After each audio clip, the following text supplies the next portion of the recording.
I'm Jason. I'm a bounty hunter, a private investigator. I've been living this life for the last 13 years. I started at 17 right out of high school, joined the military, did that for a few years, went to the invasion.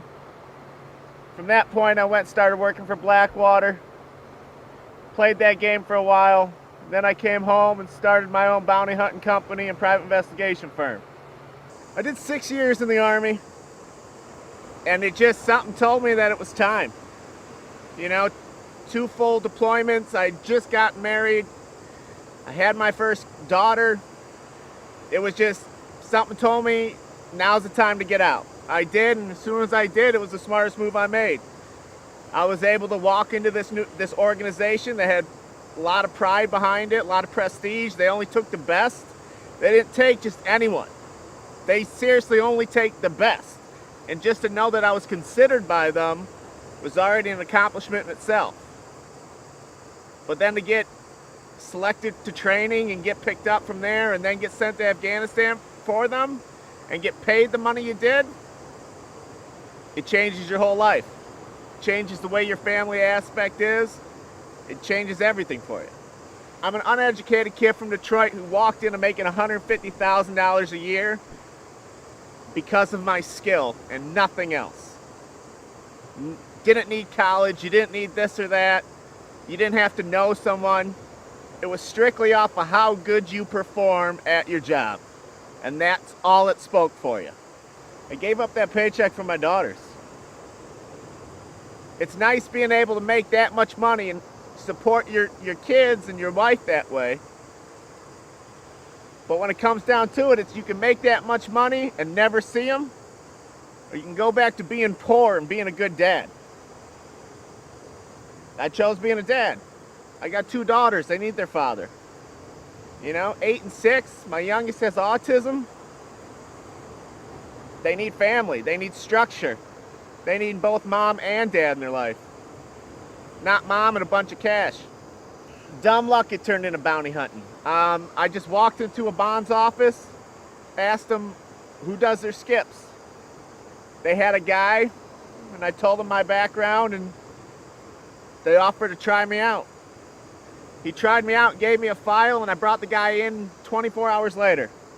And his guy that's been working on it was working on it for 6 months. From that day on, I worked for the company. He helped me get my bonds licensed so I could actually write bonds. Then I opened my own company. I started doing that, got linked in with another guy. Things just start snowballing, and I've been building my firm ever since. To be a bounty hunter, it takes quite a few different skills that I don't think a lot of people would expect.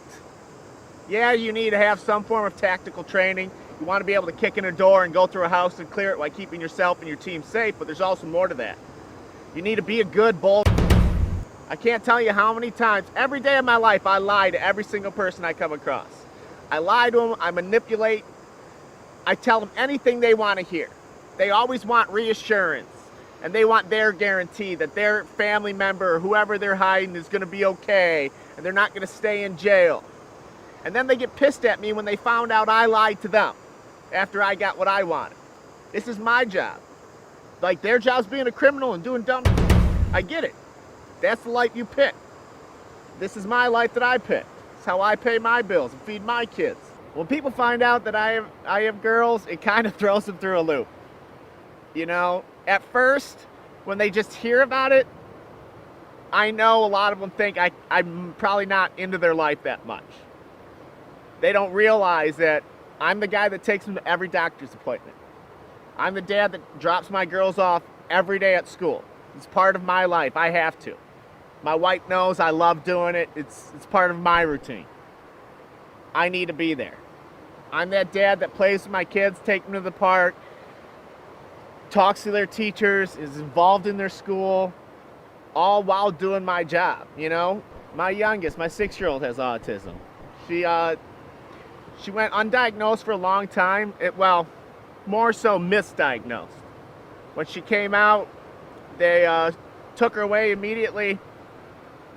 They knew something was wrong. and then they misdiagnosed it by saying it was a pinched nerve. After a few years and a lot of doctor's appointments, we found out she had a facial palsy. So one side of her face is paralyzed.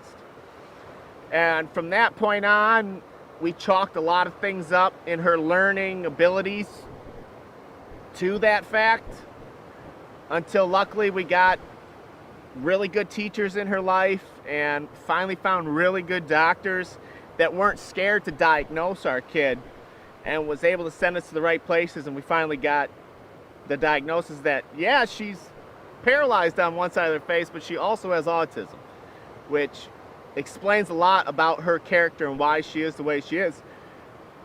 But that's just Chloe. That's how she is. It's how she was supposed to be. I started watching Survivor in season 1 with my dad on the couch at my parents' house.